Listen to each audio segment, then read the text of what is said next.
Dudes to Dads, brought to you by Dad University, is a podcast to help men understand and navigate the transition of being a single dude into a family man. How do we make sense of it all? Well, we probably won't be able to, but let's go ahead and have some fun trying.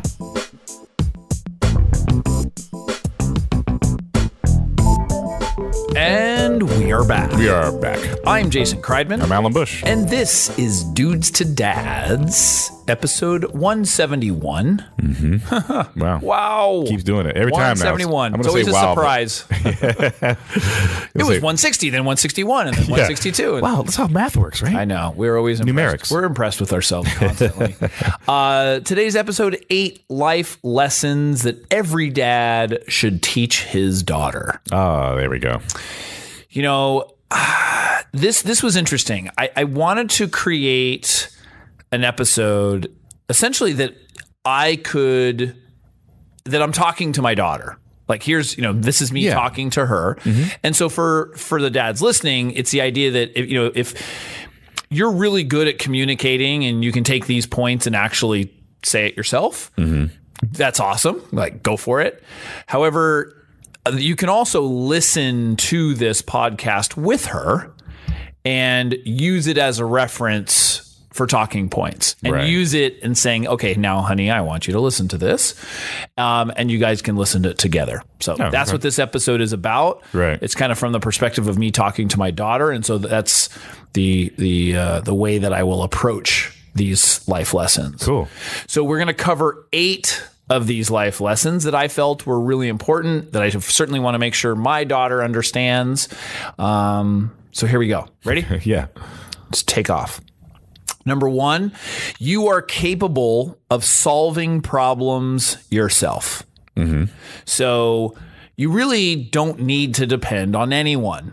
Right. Especially a boy. I have a feeling a lot of these caveats is going to be especially a boy. Well, it is. It's from the perspective of talking to your girl, and some of the things that are that happen in life or that are happening in society and happening in things, and we're going to get to some of the interesting differences, because obviously there's differences when you're talking to a boy and a girl. Sure. Yet there are many similarities. Sure. So, but I'll highlight those differences is kind of where I'm going with it. Right. I think so for you, as I'm talking to her, whether it's for emotional, financial, or other support, you are totally capable of being self-sufficient and taking care of yourself.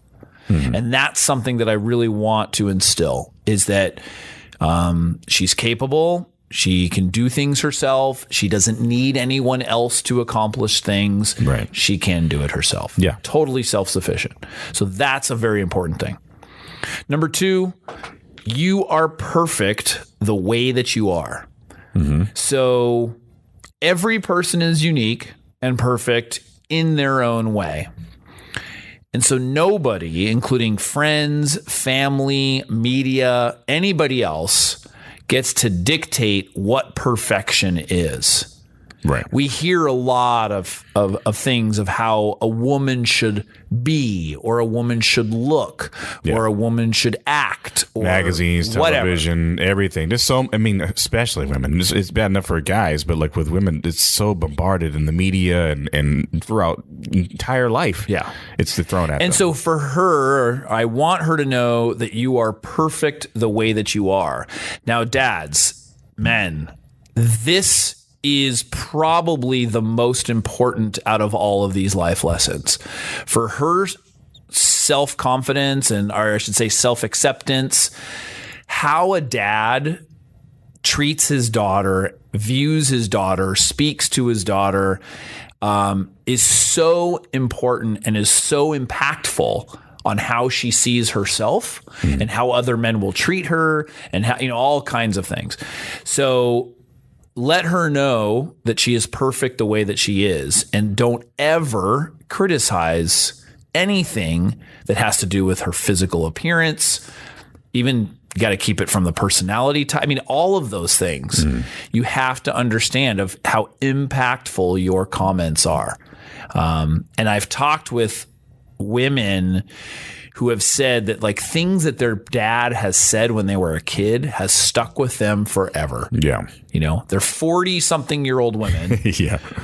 And it still hurt them, you know, or it still impacted them or caused an eating disorder or whatever, right. you know, right. and it's not good, not good. So number 3, you can do anything boys can do. So this is what I said is I think I agree with celebrating the differences between boys and girls, men and women. There are differences.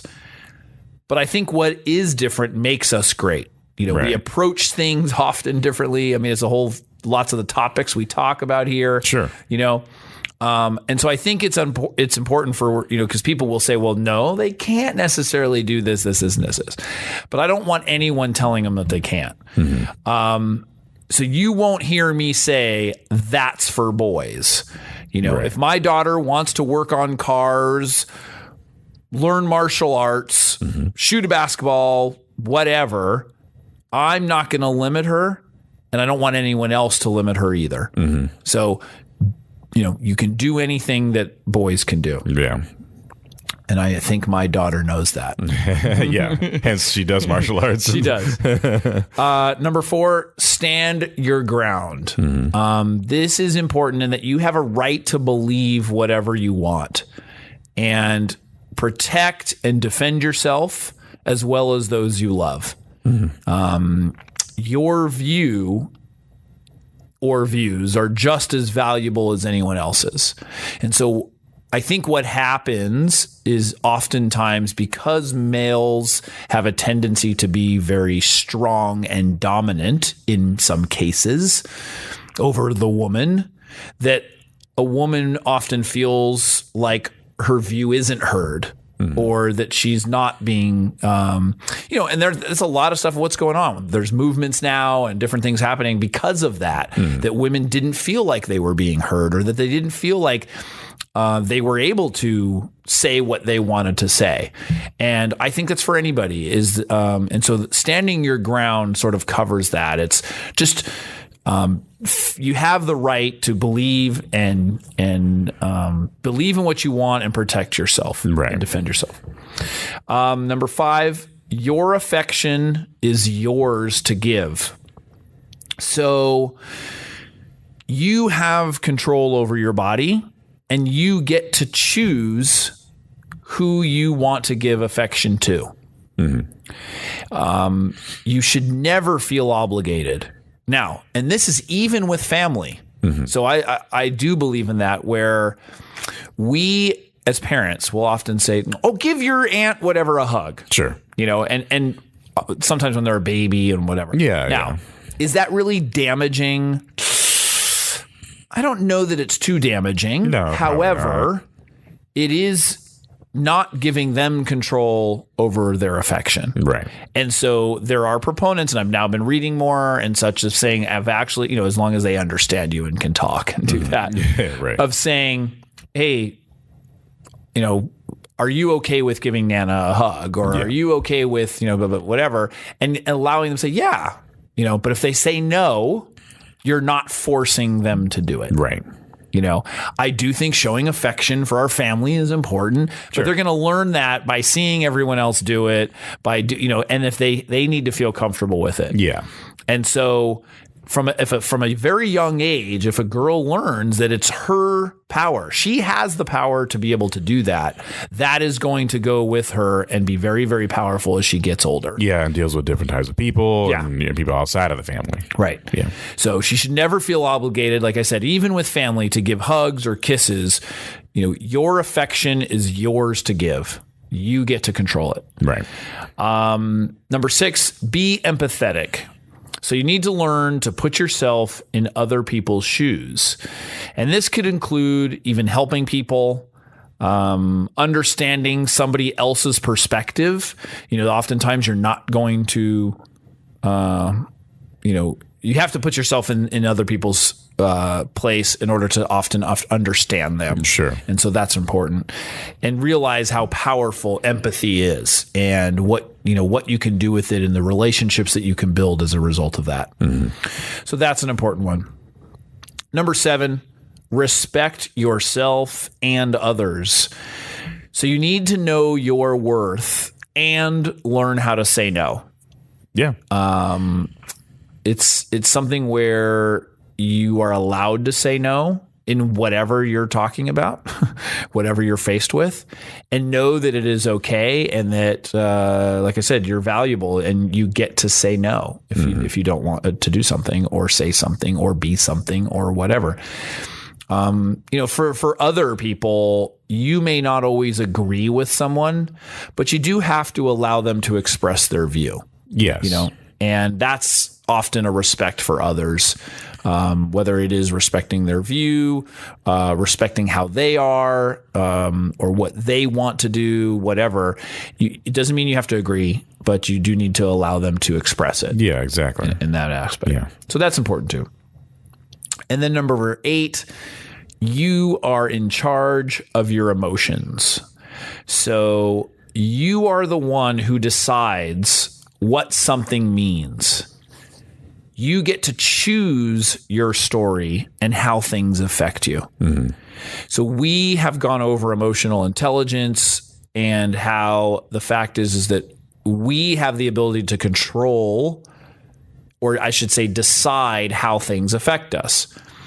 And so you certainly can choose whatever you want. I'm going to suggest that, choosing happiness is better than something else. But it's totally up to you, and you get to choose that. So I feel like, and this is for anybody, that when you realize that you have that kind of control over your emotion, nobody gets to affect you in a very, very powerful way that way. Mm-hmm. And now this is a little different than building up a wall so that you don't show emotion. Sure. This is, emotion is fine, and you're allowed to have emotion, and you have permission to have emotion, and it's great, but you get to dictate it. So if you want to be sad, you get to be sad, and you get to choose how long you want to be sad. Right. But once you have that, where you have a little bit more control over it, you bounce back from negative stuff much quicker, and realizing, and you don't, there are many, many things that then aren't going to affect you. The fact that, let's give the example that this boy broke up with me. That's like a simple one. Well, you get to choose, yes, does it hurt in your heart? Does it, and it may be sad, but that's a decision you get to make. Right. And it's not the other person that is causing you that. It's you getting to decide how it is that you want to react to it. Right. And it's a little nuance of change of in the power. Yeah. But it allows you to, you give yourself the power rather than giving the power to somebody else. Yeah, for sure. So that's kind of what I wanted to do. That was a lot of it. No, that's great. I think that is something that they could look back on and now or in the future. I think it will be very applicable throughout their entire life. Yeah, I mean, these are life lessons that are just, I think, really, really important as they relate to to young girls, to women as well as they grow, and to just we as dads, how important it is. Like I said in the beginning of how much we can affect them. Mm-hmm. The dads don't realize how much of their influence, how they deal with them, how they speak with them, how they provide affection, all of these things have such a huge impact on their daughter. It's interesting because I think the people that I was closest to, as far as like my women friends, I've men and women friends, all walks of life throughout my entire illustrious career of being a human being. And I noticed, funny enough, the ones who I'm probably closest to are ones that had good relationships with their dad. And I made a kind of close comparison when I really realized who they were, who the people I was closest to in my past. I'm like, well, wow, yeah, they actually are, like, they speak highly of their dad. The ones who had trouble with their dad or some issues with that previously, generally speaking, have different types of issues that they haven't worked through yet. Right. So generalizing, it lingers. But it does linger. And I think, that could be the case for parents in general or their past or whatever it is. But I did notice that even the ones who went through kind of troubled past or had some issues, if they had a strong relationship with their dad or a male figure in their life, they have a better way quicker to overcome it. Correct. Yeah. Yep, for sure. Yeah. So what do people do if they have feedback? What should they do, Alan? They should email us, podcast@dudesadads.com, or get in touch with us on various social media channels. Deuce the Dads on Twitter, Deuce the Dads Com on Facebook. Please go to YouTube and look at Dad University and Deuce the Dads. There's some great stuff on there, taught by Jason. And also go to iTunes and or Stitcher and or wherever you see Deuce the Dads and leave a review and 5 stars and subscribe to all those channels. It really helps perpetuate the show, and we'll keep doing it. That was good. Yeah. Right on. Right on. Well, Alan, as always, thank you. Thank you. And we will see you next time. See you next time.